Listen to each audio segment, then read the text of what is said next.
Hello Sundaris, this is day 6, 14 days, 14 hairstyle, unruly curly hair.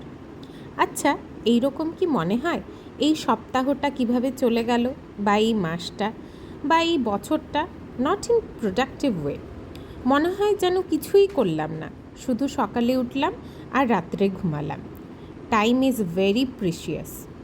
আবার এটাও ঠিক, everyone has different clock, wait for your time. ছোট থেকে শুনেছি সবুরে মেওয়া ফলে। এই সবুর করতে গিয়ে যে অলসতাটা হয় সেটা আর কেউ বোঝে না। নিজেকে নিজের থেকে ভালো কেউ বাঁচতে পারে না, তাই কিছু না কিছু করতে থাকতেই হবে। টাইম, ভালোবাসা, অ্যাটাচমেন্ট, যেটা অন্যের কাছ থেকে খুঁজছি সেটাই নিজের জন্য অ্যাপ্লাই করি, তাহলেই ব্যাস কেল্লা ফতে। হেয়ারস্টাইল অফ ফতে, এটা বেশ Korean types hairstyle. See you tomorrow with new hairstyle.